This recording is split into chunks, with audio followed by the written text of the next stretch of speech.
19살 진우는 도박 중독입니다. 이곳에서 6개월째 입원 치료를 받고 있습니다. 오늘 들은 거 어땠어? 네, 좀 후회가 많이 됐어요. 그래서 요새 나온 것 중에서 몇 달에 5천만 원을 날렸는데 참 그거보다 짧은 기간에 더 많은 돈을 날린 것도 있고. 너 얼마 날렸는데? 저 한 8개월에 3억. 8개월에 3억? 네. 그래? 진우가 도박에 빠진 건 중학교 2학년 때. 반 친구들과 호기심에 재미삼아 해본 스포츠 베팅이 그 시작이었습니다. 돈을 맡기면 이제 대리토토를 해가지고 저한테 준다. 이렇게 해서 처음에 돈을 5만 원 정도를 맡겼는데 이제 스포츠 3경기를 넣었는데 한 경기만 틀린 거예요. 그래서 희망이 있다고 생각했어요. 그때 당시는. 도박의 덫에 걸려든 진우. 도박을 하면 할수록 빚이 불어났지만 다시 딸 수 있다는 희망이 있어 당시엔 죄책감도 없었다고 합니다.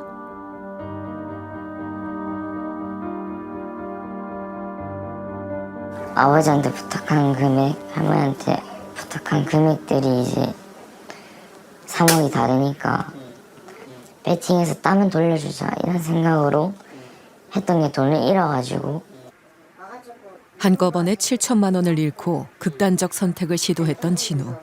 하지만 도박은 끊지 못했습니다. 큰 돈을 잃었고 부모님한테 말할 용기도 없어가지고 그때 어머니가 문 열고 들어오셔가지고 바닥에 있는 거 피는 다 닦으시고 이쪽으로 사슬구급차차를 타고 왔는데 구급차에서도 도박하면서 왔어요. 이 병원엔 최근 도박 중독 청소년 환자가 늘고 있습니다. 고등학생 도윤이는 벌써 2번째 입원입니다. 잘못한 거? 왜 또? 고1 때부터 이제 한 1년 정도 했었어요. 대략 한 2, 3천만 원 정도 바카라 했었어요. 카드를 2장씩 돌려 더한 수의 끝자리가 9에 가까운 쪽이 이기는 간단한 게임 바카라. 플레이어와 뱅커, 어느 한쪽에 돈을 걸고 기다리기만 하면 승부가 납니다. 심지어 한 판에 30초도 걸리지 않습니다. 이기면 몇 초 만에 건 돈의 10배를 벌 수도 있습니다. 빠른 승부와 즉각적인 보상, 중독성도 더 강합니다. 도박 사이트 가입도 너무 쉽습니다. 미성년자인지 신원 확인 절차조차 없습니다. 카지노에 가지 않아도 스마트폰만 있으면 언제 어디서든 가능해진 불법 도박. 그래서 온라인에 익숙한 청소년들에게 더 치명적일 수밖에 없습니다.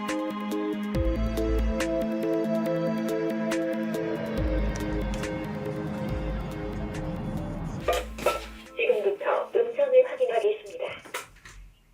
매일 밤 10시 고등학생 민준이는 집에서 전화를 받습니다.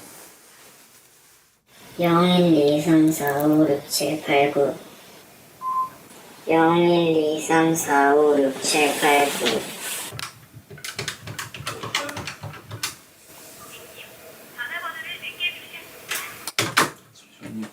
음성을 제가 등록을 해놨는데 보호관찰소에 여기서 숫자를 불러주면 그 숫자를 말하면 돼요. 새벽에 비행도 많이 하니까 못 나가게 하려고 이렇게 하는 거예요. 민준이도 도박 중독입니다. 중학교 2학년 때 바카라에 빠졌습니다. 만 원으로 10만 원 만들고 이런 거 보여주는 거예요. 그 형이 해가지고 만 원으로 시작을 해서 처음에 7만 원을 땄어요. 돈을 따니까 미쳐요. 그냥 진짜로 미쳐요. 진짜 미쳐요 사람이. 그 딴 게 생각나니까 이제 잃으면 친구들한테 조금씩 빌리다가 만 원이 뭐 10만 원으로 되고 10만 원이 100만 원으로 되고 그렇게 빚이 점점 커졌던 것 같아요. 급기야 사채까지 빌려 쓴 민준이. 도박 빚은 5천만 원으로 늘어났습니다. 돈 빌려주는 형들, 이런 형들한테 빌렸어요.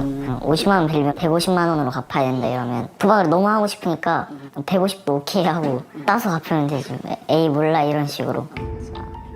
결국 문제가 터지고야 말았습니다. 여기저기서 빚 독촉이 시작됐습니다.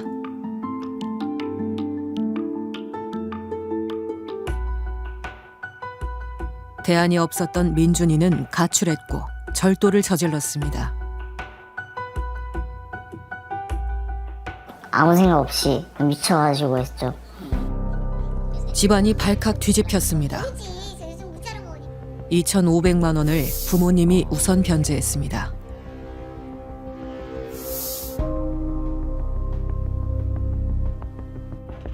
그 후 민준이는 도박을 끊었습니다. 하지만 그 결심은 오래가지 못했습니다. 또다시 도박 사이트에 접속해 베팅을 한 겁니다. 아버지는 결국 아들을 직접 경찰에 신고했습니다. 뭐 이렇게 좀 갚아주고 좀 훈계하고 이렇게 하면은 자기가 마음 고쳐 먹겠지 이런 생각이었는데 도박한 지 1년이 지난 다음에서야 깨달았죠. 얘가 이건 못 고치는구나. 불법 도박 혐의로 민준이는 재판에 넘겨졌습니다. 법원은 민준이에게 보호관찰 2년을 판결했습니다. 중독 치료를 위해 입원도 명령했습니다. 애가 보승줄에 묶여서 버스에서 내리는데 쟤들 닭장이라고 하죠. 닭장에서 내려오는데 와 기가 막히더라고요. 이게.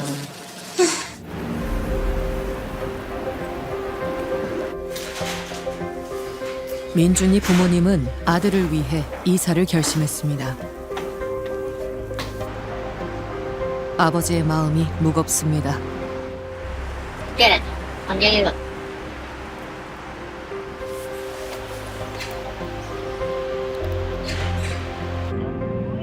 처음 겪는 상황에 깊은 고민에 빠지는 부모들. 계좌를 준다고 주면은 내가 보내주면은 그 얼마 전 고등학생 아들을 정신병원에 입원시킨 아버지도 있습니다. 말수가 적었던 아들은 바카라에 빠진 후 완전히 다른 사람이 되었습니다. 잠깐만 좀 이제는 들어주시면 안 돼요 제발? 네 알겠습니다. 수감을 쳐지 마세요 제발. 슬프다라는 어디 누구인지 알고 일단은 돈을 보내야 된다고 빨리 오늘 안 갚으면 또 이자가 늘어나기 때문에 막 애가 막 난리를 쳐요. 그래서 절대로 안 된다. 그때 단호하게 이제 거절했더니 애가 그때부터 이제 집안에 집기를 부수고 불렀고 공기청정기까지 부시고 식탁 의자 때려서 바닥에 쳐서 부시고 TV 넘어뜨리고 아, 이게 TV군요. TV가 이제 협박을 하는 거예요. 계속 이제 안 보내면 지는 죽어버린다 이렇게 협박을 하는 거예요. 이제는 죽여버린다라고까지 나와요.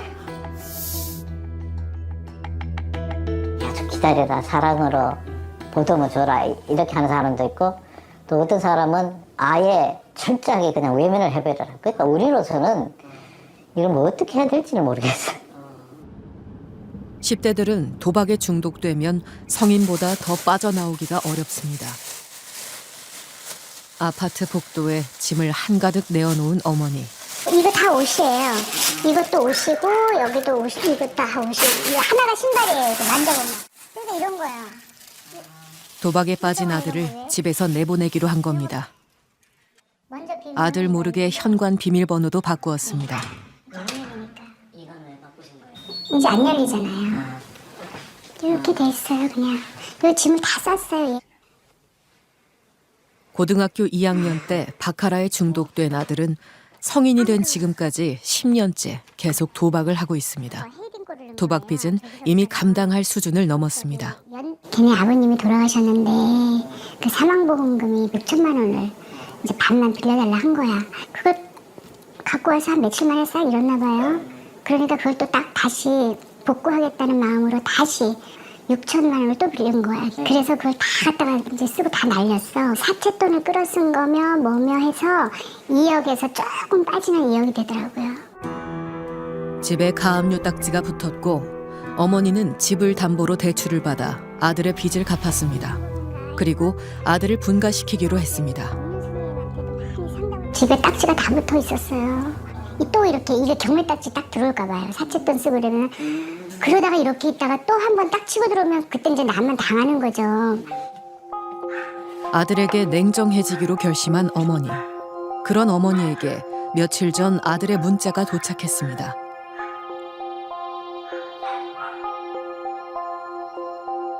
또다시 도와달라는 부탁이었습니다. 전문가들은 도박을 90일 병이라 부릅니다. 도박을 끊어도 90일 정도가 지나면 재발하기 때문입니다. 하지만 주원이는 5개월째 도박을 참아내고 있습니다. 학창 시절 자타가 공인하는 모범생이었던 주원이. 초등학교에서도 영재반이 있었어요, 따로. 당연히 들어가 있었고 중학교에서도 10등 안에 들었었던 거야. 반에서는 뭐 1, 2등이었고 항상. 고등학교도 면접도 보고 자사고 들어가면서 공부도 열심히 했고. 하지만 그런 주원이도 고3 때 바카라에 빠졌습니다. 6개월 동안 하루도 쉬지 않고 도박을 했고 교내에서 절도까지 저질렀습니다. 경찰에 불려간 그날 주원이는 도박을 끊기로 결심했습니다. 지금 인생 진짜 망칠 수도 있겠구나. 흔히 말하면 이제 빨간 줄 긋는다 하잖아요. 진짜 그런 식으로 될 수도 있겠구나. 도박은 지속적으로 해왔던 거다 보니까 한 번에 끊지 못했어요. 저도 버릇처럼 도박 생각이 나요. 자려고 누웠는데 눈 감았는데 갑자기 그 생각이 나요. 막 이제 고개 막 저으면서. 여러 고비를 넘기며 단도박을 실천하고 있는 주원이. 하지만 진짜 많이 와요. 이게 다 네, 다 그 해거든요. 도박 사이트의 유혹은 집요합니다. 차단의 번호를 하나로 해도 계속 돌아가면서 와요. 그래가지고 이게 지금 대화 메시지 618개? 네, 그러네 여기. 산불 20% 미겜 10%? 미니게임은 미니게임일 거고 3만 원에다 20% 충전을 추가로 해준다, 포인트로. 그런데 도박 사이트의 광고들을 보면 내용이 거의 비슷합니다. 이유가 뭘까?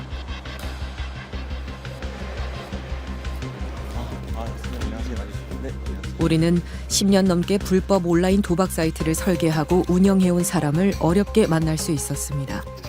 그는 불법 도박 사이트의 광고가 치밀하게 아이들을 표적으로 한 것이라 말합니다.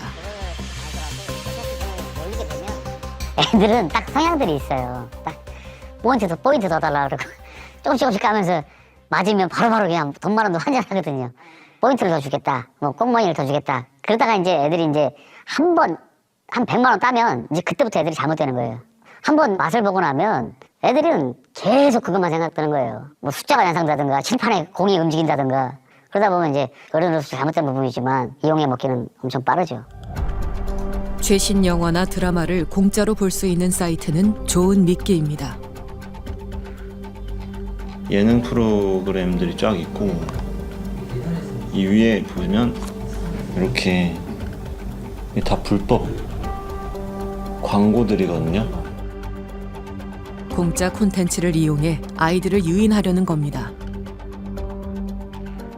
이제 어린애들 좋아하는 거, 만화 보는 거, 나이 먹은 사람 눈 아파서 못 보거든요. 근데 그 어린애들을, 그런 친구들은 이제 그 돈이 없기 때문에, 많이 없기 때문에 애들은 이제 그걸로 많이 이용을 하고, 웹툰으로 들어온 애들은 그 대부분 다 80%에서 70-80% 애들이 애들이고. 지금 뭐 카카오라든가. 이런 방식으로 그들이 벌어들이는 돈은 상상을 초월합니다. 어마어마하게 잘 됩니다. 뭐 한 달에 뭐 그냥 한 10억, 20억씩 버는 사람들도 허다하고요. 연간 100조 원이 넘는다는 불법 도박 규모. 온라인 영상으로 날개를 달았습니다. 대체 누가 어디서 이 영상을 만드는 것일까? 어디가 좀 유명한 거예요? 불법하기 편하신데 말씀하시는 거죠? 업자들이 사람들이 많이 몰려있는데 태국, 베트남, 필리핀, 캄보디아 그렇게들 많이 좀 나가 있습니다. 지난 3월 한 보디빌딩 대회. 청렴서약서 MBC 코리아의 수도 심판으로서 정직하고 투명하게 추후에 거짓없이 심사에 임할 것을 선수 여러분과 관객 여러분들 앞에 맹세합니다. 심판 여러분들 인사. 네, 감사합니다. 자, 선수 라이더. 이 대회는 국내에는 얼마 없는 내추럴 보디빌딩 대회로 손꼽힙니다. 일반적인 대회와 다른 점은 이른바 내추럴을 전면에 내세웠다는 겁니다. 보디빌딩계에서 내추럴은 약물을 사용하지 않는 선수를 뜻합니다. 내추럴 대회가 생긴 지는 지금 국내에서도 한 5년에서 7년 정도밖에 안 된 것 같습니다. 대한민국에 내추럴 대회를 하게 되면은 생각보다 선수분들이 많이 적습니다.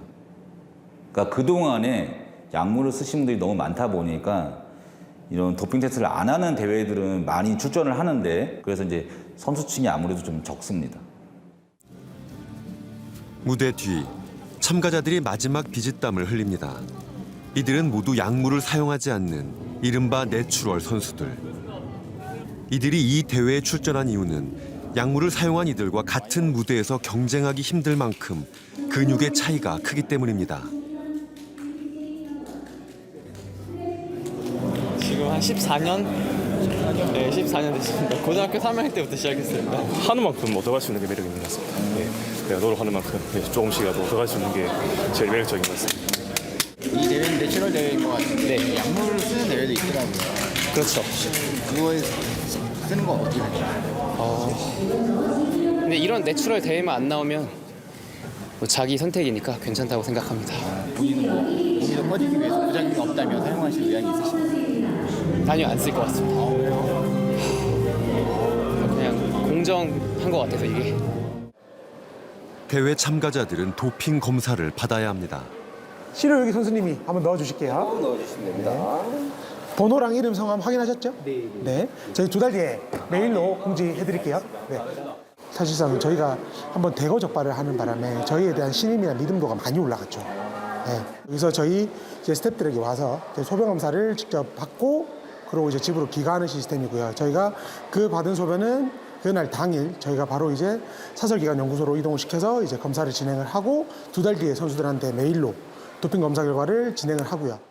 첫 대회 때 그리고 두 번째 대회 때까지는 저희 대회에서도 약물 사용자가 검출이 많이 됐었습니다. 그래서 총합 한 30명 정도 연구 박탈을 제재했었는데 내추럴 선수만을 뽑겠다 했지만 매년 도핑 적발 선수들이 속출할 만큼 약물은 널리 퍼져 있습니다. 약물을 사용하게 되면 아무래도 우리가 100m 달리기를 했을 때 20m 혹은 30m 앞에서 먼저 뛰는 거랑 같은 거죠. 조금 더 빨리 몸을 만들 수 있고 더 좋게 만들어줄 수 있는 거는 약물의 힘이 있긴 하지만 이들이 주로 사용한 것은 아나볼릭 스테로이드라고 불리는 약물. 동물의 고안에서 추출해 합성한 남성 호르몬의 일종입니다. 단백질 합성을 촉진해 근육 성장에 도움을 주는데 단기간에 큰 효과를 볼 수 있어 과거 기적의 약이라고 불리기도 했습니다. 1950년대 미 FDA가 사용을 승인하면서 수많은 보디빌더들에게 선풍적인 인기를 끌었지만 스테로이드의 부작용이 알려지면서 올림픽에서는 사용을 금지하기 시작했습니다. 수심 4번 오세영 선수입니다. 축하드립니다. 이른바 좋은 피지컬을 겨루는 무대. 약물의 도움으로 근육이 늘었다면 공정한 경쟁이라고 볼 수 있을까? 저도 한 13년도, 14년도에는 솔직히 약을 써볼까. 그때 당시에는 승부욕이죠. 나보다 몸이 더 좋아지고 매년 선수들은 체급이 올라가는데 저는 지금 70kg, 75kg급을 계속 준비하고 있는 게 벌써 8년째, 9년째인데 체급을 못 올리고 있는데 다른 선수들은 1년에 한 체급씩, 2체급씩 올라가는 걸 봤을 때 나만 뒤처지는 것 같고 왜 나는 체급을 못 올리지? 이런 생각을 되게 많이 하거든요. 스테로이드를 사용하면 더 많은 중량을 들 수 있게 되고 운동 후 피로회복 속도도 빨라집니다. 지방도 빠르게 줄어들어 선명한 근육질 몸매를 만들 수 있습니다. 노력을 덜 하고도 더 큰 결과를 얻을 수 있는 겁니다. 보디빌딩은 약물 때문에 스포츠라는 인식에서 벗어나 버렸거든요. 스포츠라는 것은 모두가 공정하고 투명하게 경쟁을 하는 곳인데 몇몇의 선수분들 때문에 이 스포츠라는 인식에서 벗어나고 있습니다. 우리는 어렵게 약물을 투약 중이라는 현직 헬스 트레이너를 만날 수 있었습니다. 운동할 시간은 제한적이고 저도 시간이 없기 때문에 제가 이 몸을 유지를 하려면 어쩔 수 없이 계속 사용을 하고 있는 상황이고 1년만 맞다가 끝났어. 그러면은 그 운동 시작 이전보다 보면 동물이 더 구려질 수 있어요. 그래서 다시 계속적으로 맞을 수밖에 없는 상황이 되는 거예요. 그래서 오남용이 되는 거고 끊을 수가 없는 거예요. 처음에 시작을 하면. 의사의 처방 없이 그것도 고용량을 15년째 투약하고 있다는 남자. 병원에서 처방하는 정도에 60배 정도 된다고 보시면 될 것 같아요. 피검사를 주기적으로 하거든요. 뭐 그렇게 한다고 해서 사실상 저도 좀 약간 무섭긴 해요.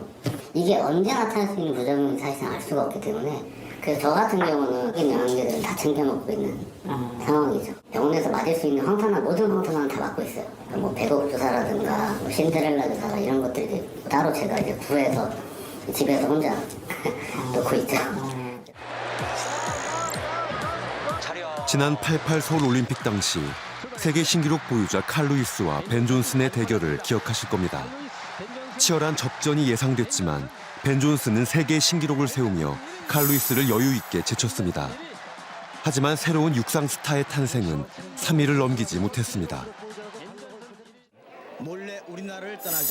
도핑 적발로 금메달을 박탈당한 벤 존슨이 사용한 것이 바로 아나볼릭 스테로이드입니다.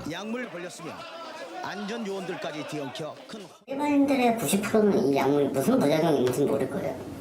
아무것도. 대개는 딜러들이 이제 추천하는 대로. 지금은 딜러들은 다 텔레그램 이용해서 거래를 하고 있어요. 부장님 생각하시는 것보다 이 시장이 되게 커요. 마약 시장보다 더 클 수도 있어요, 이 시장이. 스테로이드는 누가 어떻게 유통하고 있을까? 인터넷 포털 사이트에 스테로이드를 검색하자 판매한다는 이들을 쉽게 발견할 수 있었습니다. 판매자와 SNS로 접촉을 시도해봤습니다.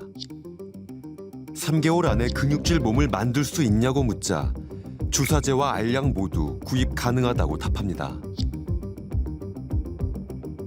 하지만 의사의 처방 없는 전문 의약품의 거래는 약사법에 의해 금지돼 있습니다.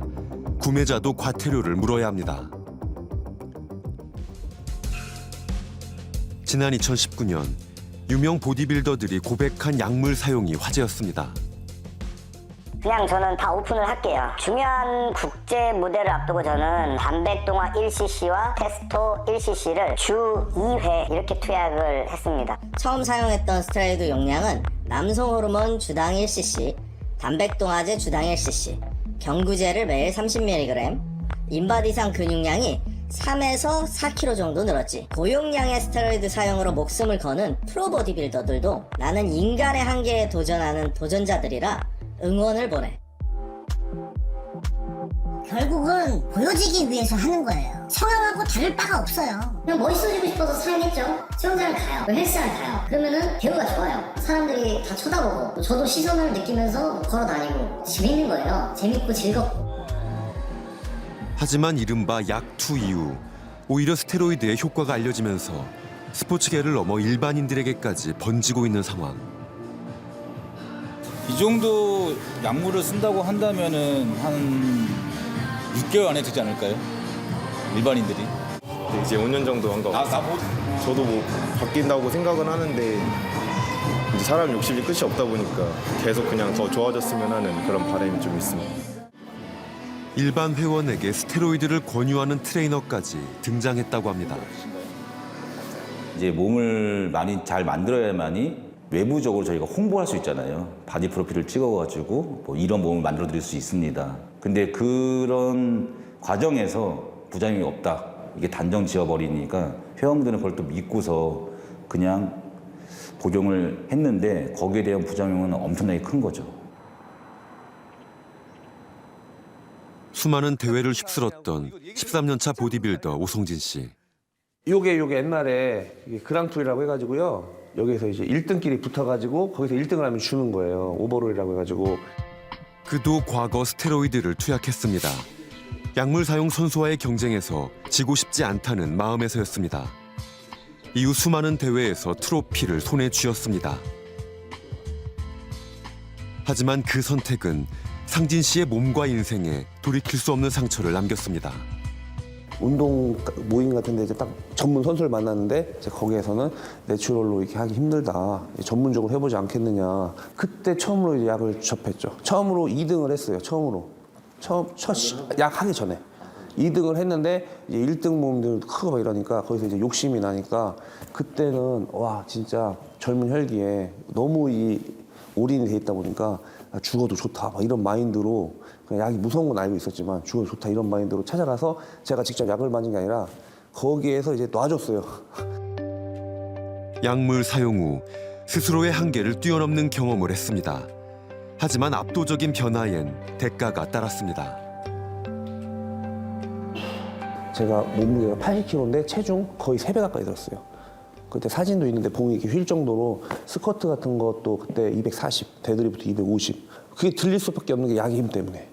이게 들리면 안 되는데 약을 쓰게 되면은 들려요 점점. 조금씩 계속 연습을 하면 다 들려요. 그것도 모르고 이제 몸에서 그냥 받으면은 순간적으로 힘을 딱 내니까 와 이거 너무 효과가 좋은데 하지만 몸에 이제 신체가 망가진 거예요. 신진대사가 망가지면서 이제 식은땀 나고 막 속 안 좋고 막 이제 점점 몸이 무기력해지고 가장 큰 증세가 밖에서 힘을 넣어주니까 이게 끊어버리면 또 무기력증이 오니까 또 다시 찾는 거야.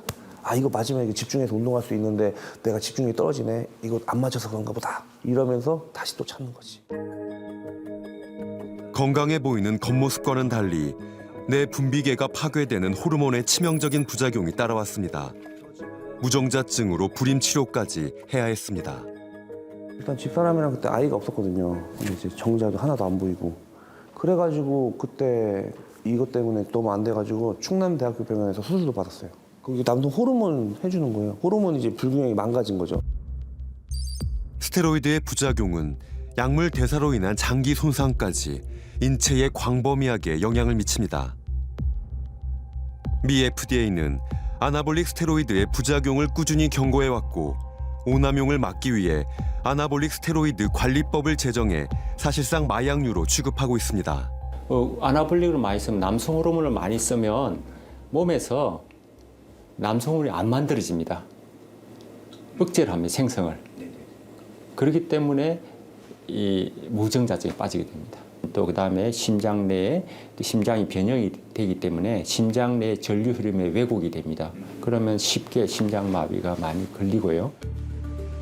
수많은 해외 유명 보디빌더들이 스테로이드 남용에 의한 심혈관 질환으로 젊은 나이에 목숨을 잃는 일이 속출했습니다. 지금 공구연이 딱 정해져 있어요. 업자들이 판매를 하면서 카페에서요. 몇 주 이상 얼마 이렇게 써라 이렇게 말을 하지만 그렇게 쓰면 안 돼요. 절대 쓰면 안 됩니다. 뭘 주면 이게 뭔 약인지 이거 이렇게 다 알아야 되는데 그걸 모르고 먹는 경우도 있고 특히 젊은 애들은 알약은 거부감이 없잖아요. 주사 바늘이 아니니까 그냥 탁 먹으면 끝이잖아요. 근데 이제 젊은 사람들이 너무 공공연해졌죠. 약에 대해서 무서움이 없어요. 너무 무서움이 없어요. 한 리얼리티 프로그램에 출연하며 얼굴을 알린 서민재 씨를 만났습니다. 마약 투약으로 무리를 일으킨 후 처음 갖는 언론 인터뷰입니다. 서민재 씨는 한 자동차 회사의 첫 여성 정비사로 일하는 모습이 소개돼 유명세를 얻었습니다. 서민재 씨가 마약을 투약한 것은 인플루언서로 활발히 활동하던 지난해 8월. 가수 남태현과의 마약 투약 사실을 자신의 SNS에 고백했고 경찰 수사가 시작됐습니다. 혐의를 모두 인정하고 두 번째 공판을 앞두고 있습니다. 제가 진짜 가진 걸 다 잃었거든요. 안정됐었던 직업, 그리고 명예라고 보기는 좀 어렵지만 가졌던 이미지라든지 그게 다 박살났고 가족들도 직업을 잃었고 6월 달이니까 좀 안 좋을 때 약할 때 그런 것 같아요. 아 이때 네, 좀 말랐었잖아요. 했던 것 같아요. 유명세를 얻은 뒤 우울증이 심해졌고 수면제에 의존하기 시작해 마약 투약까지 이어졌다고 합니다. 중독에서 벗어나기 위해 중독 치료 전문가의 도움이 필요한 상태. 하지만 여성을 위한 재활시설이 없어 홀로 노력 중입니다. 우선 지금은 제가 혼자 회복을 하고 있고 잡생각도 많이 들고 좀 괴로운 것들이 많아지고 또 우울한 것도 좀 생기고 그래요. 그래서 시설에 입소해 있으면 규칙적으로 이제 프로그램도 하고 입소를 했으면 더 쉽게 이런 뭔가 안 좋은 것들이나 이런 걸 회복하고 하는데도 도움이 됐을 거라고 생각해요. 1년 전 두 아이의 엄마가 마약에 중독되는 과정이 방송을 통해 소개됐습니다. 많은 이들에게 경각심을 심어줬던 미진 씨입니다. 졸려 추워? 마약 중독으로 주부의 일상이 파괴됐습니다. 아 부담스러워. 알았어, 너 이거 씻은 거야? 마약 앞에선 모성애도 힘을 잃었습니다. 알았어, 자. 그냥 다리나 팔 이런 데 좀 봐요. 아니 이렇게 팔 멍든 거 있나 보려고 하는데 그러면 이제 멍이 들어져 있으면 한 지 얼마 안 된 거잖아. 당시 미진 씨는 짧은 기간 동안 너무 많은 필로폰을 투약해 급성 중독 상태였습니다. 두 아이를 돌보는 건 친정어머니의 몫이 됐습니다.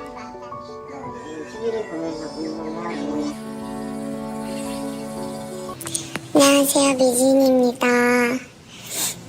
갈망 너무 심해서 아침에 또 눈물이 많이 났는데 또 열심히 먹고 열심히 운동하면서 갈망도 이겨내보려고 합니다. 너무 힘드네요. 머리 아파서 수면제를 먹었더니 늦잠을 잤네요. 방송 후 4개월 동안 중독에서 벗어나기 위해 홀로 고군분투했지만 너무 힘들어요. 사님한테 잡혀가지고 다시. 와, 어머니랑 손이 가위바위보. 진짜 마약하지 마세요. 결국 그해 여름을 넘기지 못하고 미진 씨 어머니로부터 안타까운 소식이 전해졌습니다. 본인 의지로 끊어보겠다고 노력을 많이 했어요, 나름. 근데 잘 안 돼서 그게 다시 재발이 되고 할 수 있는 게 없죠. 손발 묶어놓고 있을 수도 없고. 그러니까 혼자서 단약을 유지하신다는 건 굉장히 어려운 일이고 뭔가 재활 치료를 꼭 필요로 하는 거예요. 다시 마약을 찾은 대가는 컸습니다. 지난 11월 미진 씨는 재판정에 섰습니다. 마약을 투약하고 타인에게 교부한 혐의. 재판부는 미진 씨에게 1년의 실형을 선고했습니다. 경기도의 한 민간 마약 중독 재활시설. 전국에 이런 재활시설이 총 4곳이 있습니다. 1년 정도의 입소 기간 중 10명 중 3명이 단약에 성공한다고 합니다. 저쪽에서 다 정리해놔. 네. 방 깨끗이 써야지. 정리해. 이곳은 그동안 남성 중독자만 입소할 수 있었습니다. 그런데 최근 여성 중독자가 급증하면서 한시적으로 여성 숙소를 운영하기 시작했습니다. 몰려드는 요청을 어찌할 수 없어서 내린 임시 방편입니다. 남자들은 그나마 그래도 저 경기도다리 걸 빼놓고 한 3군데가 있어서 그나마 남자들은 좀 도움을 받잖아요. 또 연예인들도 도움도 받고 이렇게 하잖아요. 하는데 여자들은 아예 없죠. 그래서 여자들 몇 명을 계속 케어하고 이렇게 도와주고 있습니다. 이곳에서 재활 중인 13명의 입소자들 중 단 3명만이 여성입니다. 전국 수십만의 여성 중독자들 중 유일하게 재활의 기회를 얻은 셈입니다.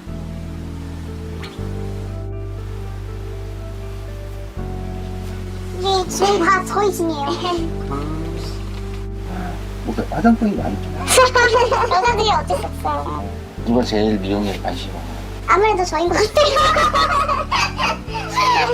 제가 미용에 좀 관심이 많은 것 같고 세심이 좀 많은 것 같고. 이들이 마약을 시작한 계기도 다른 여성들과 다르지 않습니다. 남자친구 권유로 필로폰을 썼어요. 저도 남자친구 권유로 해볼래 하는데 한 번만 딱 해보고 그 다음부터 하지 말자고 약속하라고 해서 그럴 수도 있는 건가 하고 해봤는데 멈출 수가 없더라고요. 지난 7년 중독에서 벗어나기 위해 안 해본 게 없다는 수정 씨. 저도 병원 많이 입원해봤지만 다시 약을 하더라고요.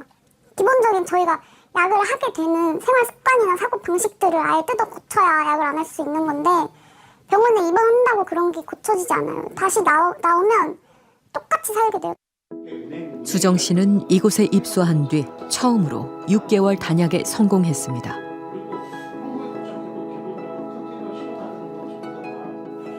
여기서는 좀 길이 보여요. 여기서는 어느 정도 이제 병원 퇴원해서 이제 곧바로 집으로 가는 게 아니라 그 중간 시설? 사회로 나가기 그 전에 어떻게 내가 환경을 바꿔야 하고 내 생활 습관이 뭐가 잘못됐고 내 사고방식이 뭐가 잘못돼서 약을 못 끊었는지 좀 점검해보고 여기서 좀 저를 들여다보고 있어요. 흔히 마약을 일컬어 완치가 없는 병이라고 합니다. 단약에 성공해도 평생 유혹과 싸워야 하기 때문입니다. 하지만 중독의 고리를 끊을 방법이 없는 것은 아닙니다. 10월 30일에 화요일 확정인 이 모임 마치고 있습니다. 우리는 좋습니다.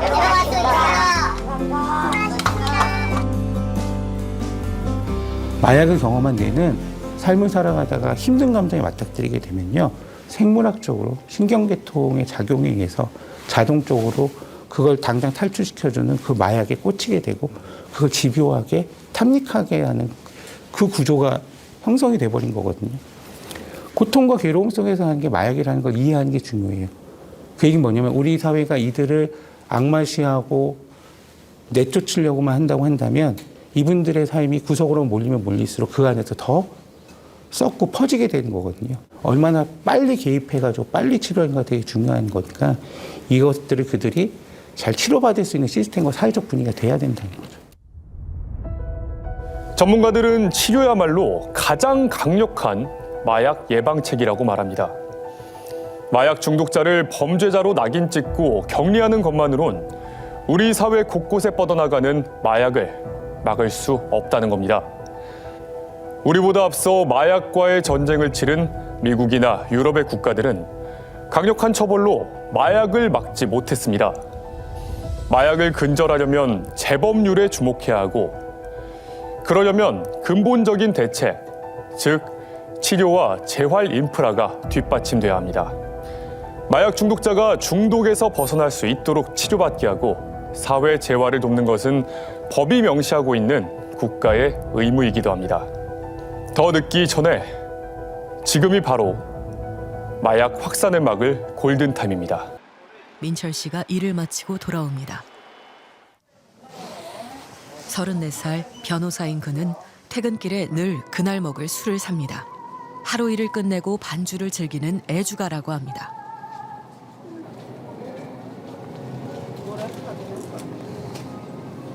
오늘 메뉴가 곤드레밥이라 그래갖고 막걸리가 좋을 것 같아서 비 오면 막걸리, 뭐 아니면 양식이면 맥주 뭐 이런 식으로 그때그때 다른 거 먹습니다.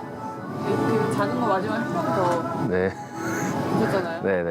왜 그렇게 하셨어요? 그래서 두 개로 약간 모자랄 수도 있을 것 같아서. 네. 모자라면 또 사러 나와야 되니까.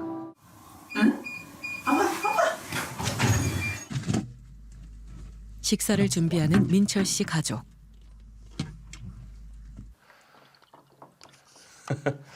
그래, 짠, 짠. 아이들에게도 익숙한 저녁 식탁 풍경. 일주일에 6회, 하루에 막걸리로는 2병, 맥주로는 페트병 하나를 다 마십니다.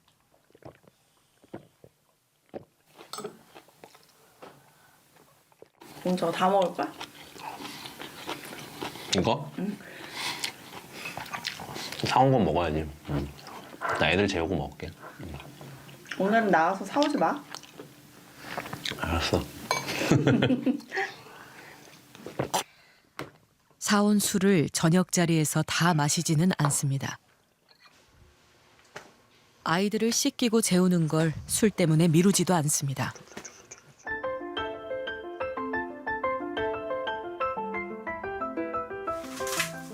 육아 퇴근이라 불리는 아기 재우기까지 마친 후 다시 술을 꺼내는 민철 씨. 학생 때는 일주일에 한두 차례 친구들을 만나 과음을 하곤 했습니다. 하지만 변호사 일을 시작하고 결혼을 하면서부터는 매일 혼자 술잔을 기울이는 것으로 음주 패턴이 바뀌었습니다. 가정에도 일에도 지장이 없을 만큼만 마신다는 그의 자유시간.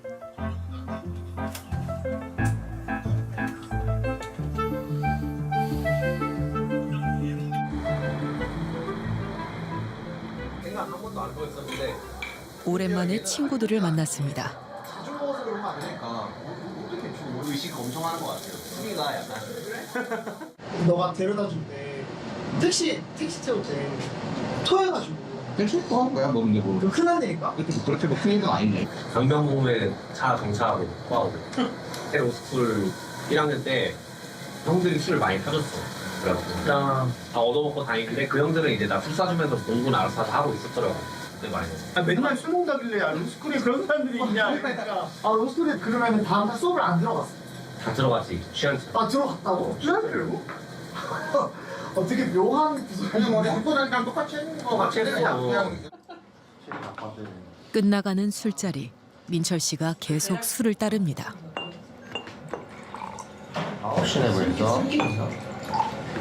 맥주 하나만 더 먹고 하자. 여기요. 맥주 하나만 더 주세요.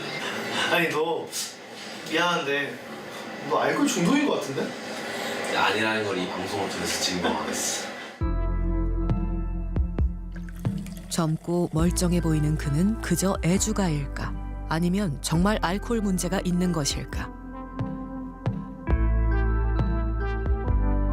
알코올 중독자라고는 친구들도 많이 하고 배우자도 많이 하고 해서 그렇게 큰 데미지는 없는데 나는 아닌데 왜 자꾸 알코올 중독자라고 하지 이런 생각은 있습니다.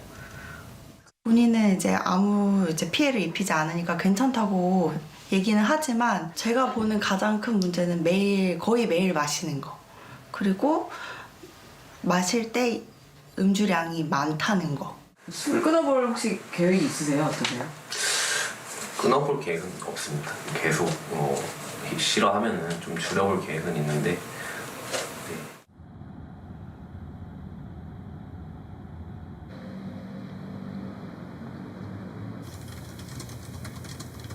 30대 여성 기자 둘을 만났습니다.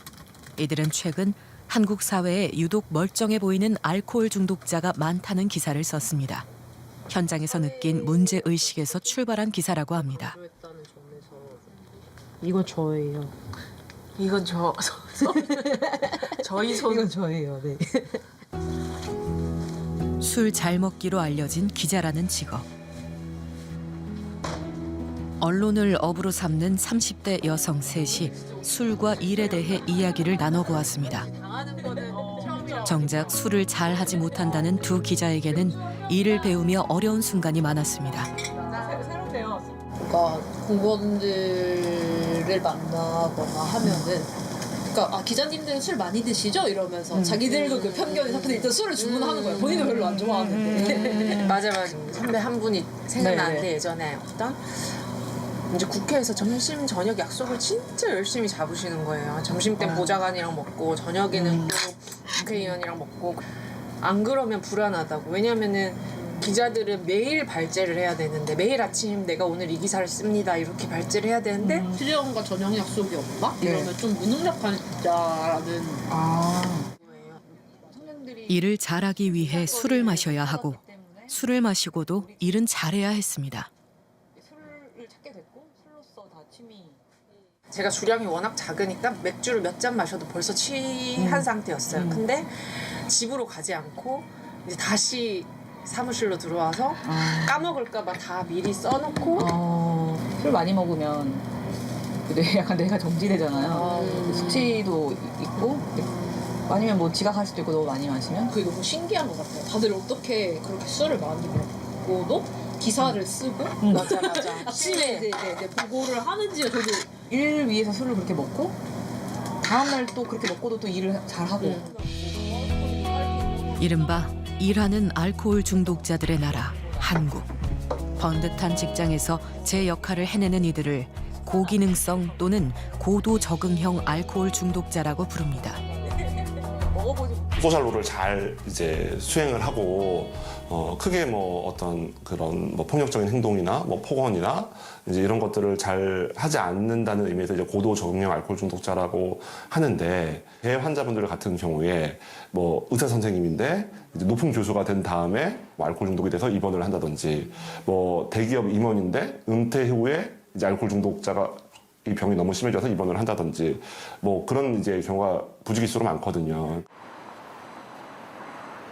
너무 멀쩡해서 스스로 인지하기도 힘든 고기능성 알코올 중독. 어느 저녁 중독자들의 모임을 찾았습니다. AHN 멤버들의 공동 문제를 해결하고 다른 사람들이 알코올 중독으로부터 회복되도록 그들을 돕기 위해 서로 간의 경험과 힘과 희망을 함께 알코올 중독 경험을 공유하는 자리. 이곳에도 젊은 고기능성 중독자들이 늘어나고 있습니다. 안녕하세요. 알코올 중독자 안녕입니다. 안녕하세요. 알코올 중독자 해은강입니다. 고름을 빼냈고.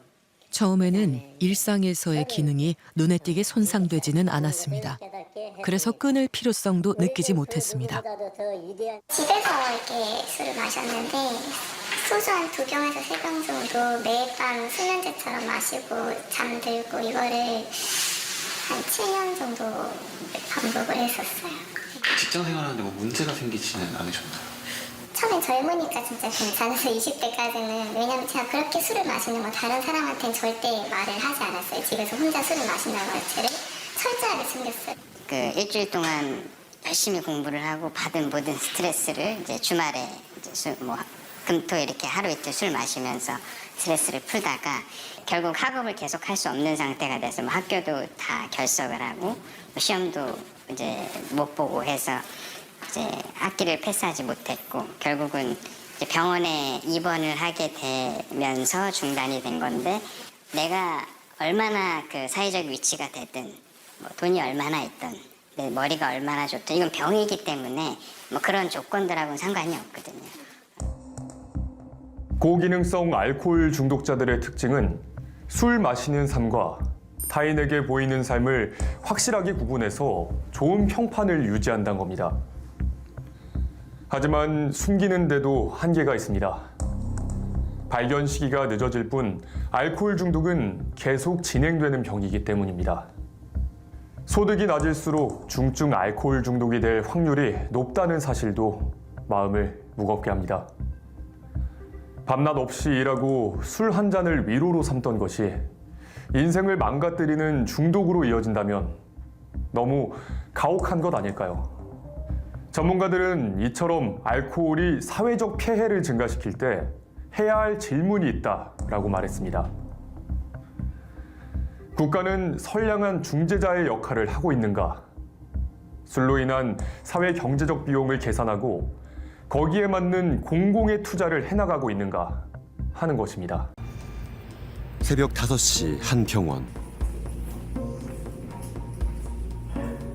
건물 안으로 들어가니 좁은 복도 가득 자리를 잡고 앉아 기다리는 사람들로 빼곡합니다.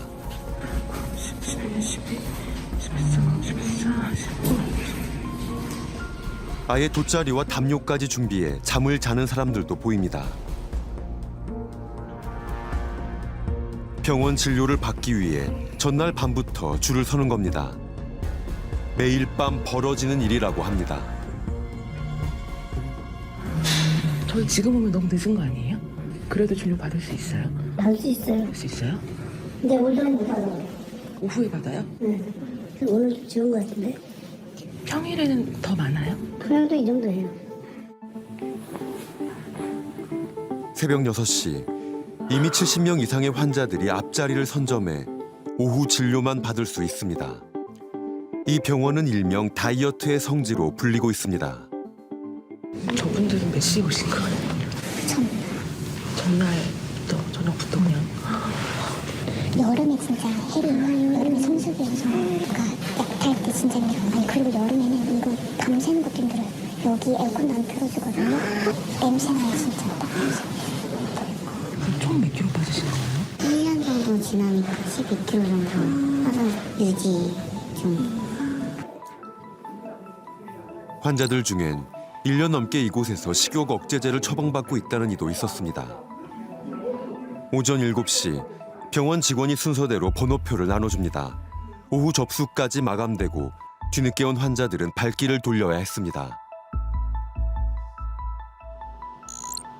또 다른 병원, 이곳도 비만 치료를 잘한다는 입소문이 난 곳입니다. 병원 앞, 마치 캠핑장이라도 온 듯 수십 채의 텐트가 줄지어 서 있습니다. 저희 안산 여기 4시 조금 넘어서 출발했는데 전 여기 가봤어요. 같이 드신 거예요? 아니 떨려 처음 왔어요. 저도 빼고 싶었어요. 근데 운동도 안 하고 먹는 거 똑같이 어쩌면 10kg 좀 먹고 다행히도 10kg 뺐어요. 5kg 빠진 건 그냥 기본이래요. 아는 언니 18kg 빠졌거든요. 사실. 멀리서 찾아와 노숙까지 불사하는 환자들. 이들 유명 다이어트 병원은 대체 무엇이 특별한 것일까? 키 161cm의 정상 체중인 제작진이 진료를 받아봤습니다. 비만이 아닌 환자가 미용 목적으로 더 마른 몸을 원한다면 식욕 억제제를 처방해 줄까?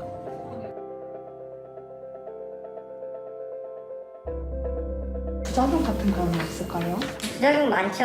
뭐 잠이 안 온다, 두근거린다, 울렁거린다, 뭐 손이 저린다, 머리가 멍해진다, 뭐 두통이 있다. 근데 뭐 다들 막 이런 걸 막 먹으면서 뭐 부작용들이 너무 고통스러워서 약을 못 먹는 경우는 사실 거의 없어요. 비만 치료로 유명하다는 병원 5곳을 찾아 진료를 받아봤습니다. 모두 환자의 체형과 상관없이 식욕 억제제를 처방해 줬습니다. 그런데 이 병원들의 처방엔 공통점이 있었습니다. 식욕 억제제 외에도 다양한 약을 함께 처방하고 있다는 겁니다. 전문가의 도움을 받아 어떤 약인지 알아봤습니다. 처방 구성이 비슷해요. 처방 전에 공통된 똑같은 성분의 약들이 들어가 있고요. 그리고 같은 약이 아니라 하더라도 같은 목적으로 사용한 약들이 있습니다. 과도하게 신경을 흥분시켜가지고 살을 뺀다고 그랬지 않습니까? 그 약들이 몇 가지가 들어가 있다 보니까 환자들이 이 약 먹고 불안해지는 거예요. 근데 그거를 진정시키기 위해서 또 다른 약을 또 넣은 거예요. 항히스타민제라고 알려져 있는 대표적인 1세대 항히스타민제인데요. 이 페니라민은요, 부작용이 졸리움이에요. 그러니까 과도하게 흥분된 거를 가라앉혀주기 위해서 이걸 따로 써주셨겠죠. 근데 이 항정관제는 나타나는 부작용 중에 하나가 식욕 억제예요.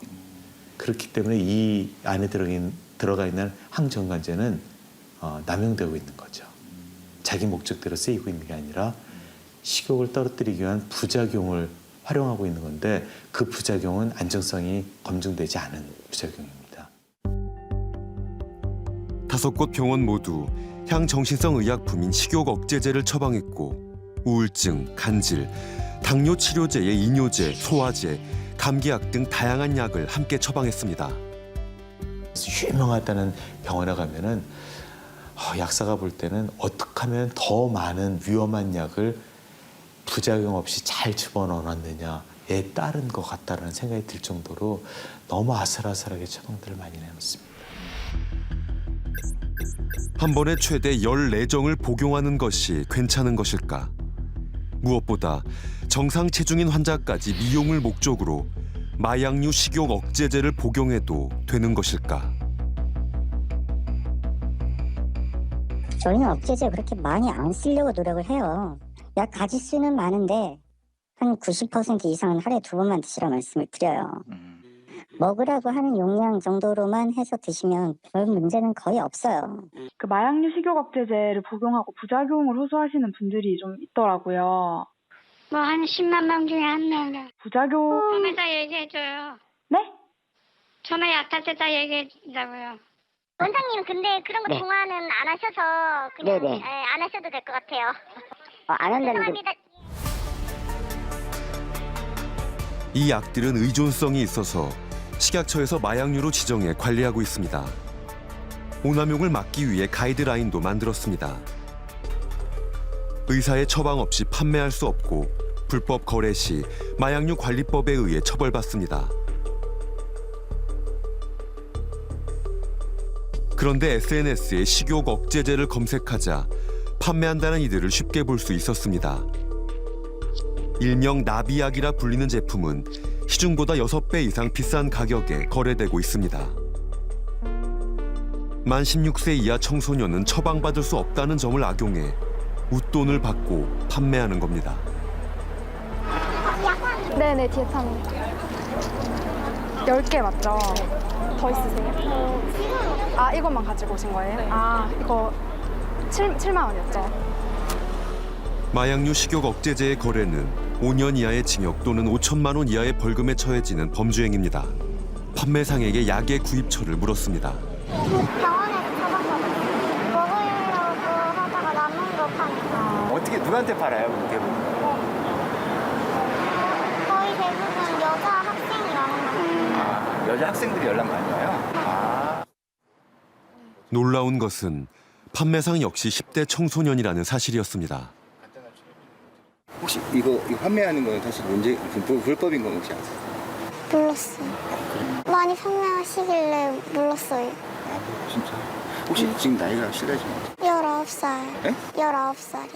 친구 2-3명 정도는 약 이거 사고 팔고 또 먹고 하는 것 같아요. 아, 그래요? 네. 그러면 약을 복용 목적이냐 아니면 판매 목적? 그 친구들도 똑같이 복용하다가 조금 센 거 같아서 파는 애들도 있고 또 돈이 되니까 파는 애들도 있고.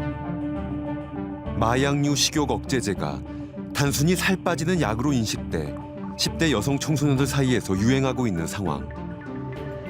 안녕하세요. 저희 그 KBS 시사직격이라는 프로그램에서 촬영 나왔거든요. 친구들이 요새 다이어트에 관심이 많아요. 네. 먹는 양을 좀 줄이고 있어요. 먹는 양을? 아니면 약 같은 거 먹거나. 아, 약 먹어요? 아, 가끔씩 먹어요. 어떤 약? 다이어트. 저 10kg 뺐어요. 약 그 한약 같은 거 먹었어요. 물 많이 마시는 것도 좋은데 자기 만족. 자기 맞아요. 이쁘니까 이렇게 몸매가 옷 입어도 되잖아요. 옷을 입을 때. 그래서 책가방 속에서 꺼낸 약은 마약류 식욕 억제제입니다. 디에타민 이거 다 그 병원에서 처방받은 거예요? 네. 인터넷에서 아이들 다이어트 방법 그런 게 있는데 어떤 아이들이 약 먹었다는 거 보고 이게 무슨 약이지? 그냥 계속 찾다가 이게 디에타민인 거 알고 그 뒤로 되게 찾으려고 그랬던 것 같아요. 로제님 되게 좋아해가지고 되게 말하셨거든요. 많이 빠질수록 예쁘다? 약간 그런 약간 생각이 있어요. 유지더비 38kg인데 조금 이제 왔다 갔다 하는 거 감안해가지고 35kg?